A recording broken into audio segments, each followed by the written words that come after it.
Next question is from Fulvio Castle. Is the seed oil controversy real? Yeah, well, we kind of touched on this earlier. I'm going to read to you guys.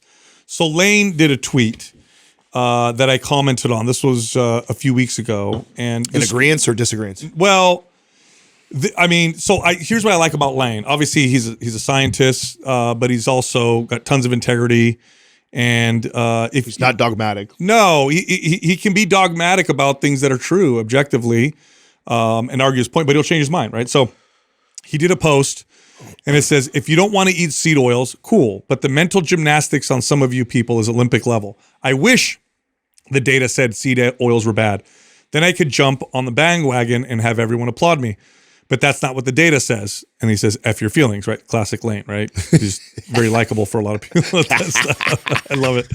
So now my comment underneath his post was, my issue with seed oils or any other food that requires industrial level processing to access is that we could be eating something in quantities that our bodies never evolved alongside with. This could mean nothing, but so far it usually means not ideal. That really summarizes my view around them. What's funny about this, by the way, what was Lane's response? He didn't respond to it. But there was a scientist underneath it, this other guy. This is the shit that I hate right here. And Lane would not say this to me, but this guy says it. And he goes, yep, that means nothing. If it meant something, the data would show it. Oh, God. My response to him is, that's arrogant and ignorant at the same time. Have we ever run into a situation where data showed no harm and then data showed clear harm? Like, what? And then I'm sure he went crickets after that. And then he tried to backtrack. It's so annoying to me. Like, do we need more examples of times we thought one thing because the data showed something, then we learned something later on? We don't. Now, my opinion on seed oils is err on the side of caution if you have the option and the choices. That's all.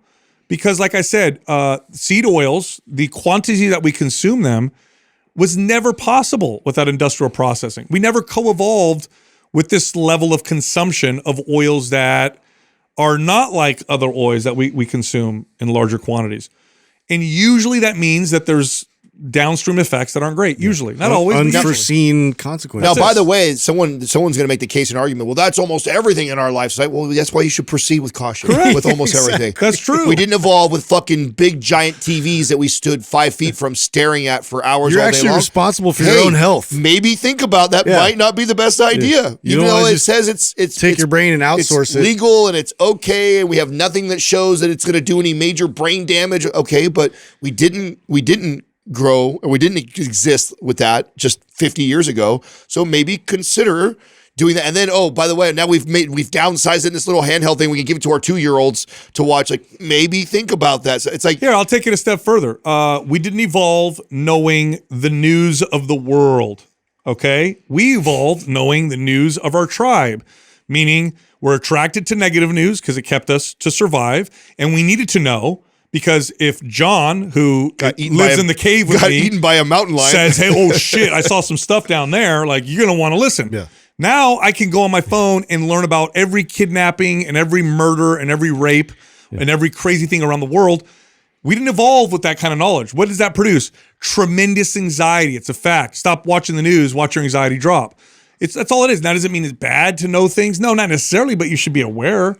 That's true for everything. So seed oils, yeah, dude, like, go look at the process that is required. Doug, maybe you could pull up the process of creating like rapeseed oil. Okay, great name, by the way. I think they call it rebrand canola now. Now it's canola oil. It used to be called rapeseed oil. Yeah, by the way. that had me concerned. I'm still calling my shirt a white. A little less consumption from now, those the part that's interesting too, why Doug pulls this up, Sal, is there's so many replacements to that. So why is it such a big deal? I know you can cook canola at a much higher temperature. So for deep frying, it's better than like which we shouldn't be doing with most of our foods. Anyway. Yeah. Well, not necessarily deep fry with lard or something like that. Or okay, here's why: because it's cheap, it's massively produced, and it's inexpensive. Try to replace it; you're going to pay a lot more money. That's all. It's also it also has a long shelf life when you produce things with it. It's very convenient. But look how it's produced. It's extracted by heating the crushed canola seeds, which, by the way, how much oil do you think is in a seed of a canola seed? Yeah. Like, they have to do a lot of them to do this, which you would never consume that many anyway, right? But you have to crush them, then you dissolve them in a hexane solvent. Then it's refined using precipitation and acid to remove gums and free fatty acids, filtering them, and then they use deodorize. Then they have to deodorize it so that it doesn't smell or have a flavor. So it's like this flavorless, odorless oil. Like that's a lot of shit that we can only do now because of technology. They weren't able to do that 100 years ago, 1,000 years ago, or beyond. So just proceed with caution. If I had to bet money that they're going to show that it's worse for you than other easily accessible oils, I'd bet money on that. And I'd probably win. Not a guarantee, but I'd probably win. That's all. That's my whole position with it. So if you have the choice, I would go with something else.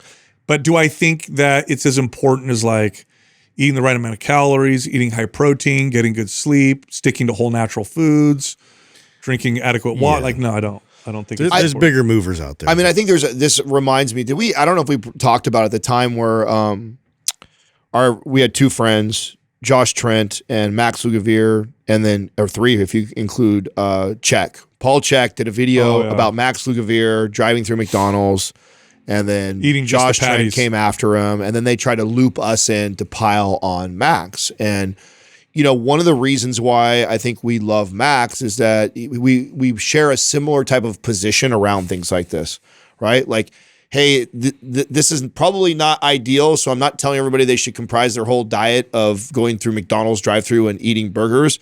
But in a pinch, and if with people that say you don't have enough money and you're lacking protein, and here's a source, like this is a possible way to do it. Yet at the same time, I'm saying this is not ideal. And then you have the people that love to like do the fear mongering on the other side. That's just like, oh my God, this is like the worst thing. And it's like there's a balance there. I feel like. And I think there's people that do Puritans. I think there's I think there's people that do a good job of communicating. I think Max is one of those examples of somebody who talks about. We could create all kinds of fear around seed oils, and then the average person who doesn't do anything else is like, "Oh, it's the seed oils. I'm going to go and overeat a bunch of other shit. Oh, this has no seed oils in it, but it's like candy, right? There's no seed oils in candy, but they're eating, or whatever. That's an extreme example, but that's what ends up happening when you place too much value on one thing and you miss the big rocks. You miss the big things that are big movers, which is like start by eating high protein diet, eat whole natural foods for the most part, lift weights or do some strength training here and there, get some good sleep. Like that's 90% of your health right there, maybe 95%. Then the rest, you know, you could look at all the little moving parts and seed oils and, you know, if something has preservatives in it and stuff like that, or protein powder versus actual, you know, food, that kind of stuff. So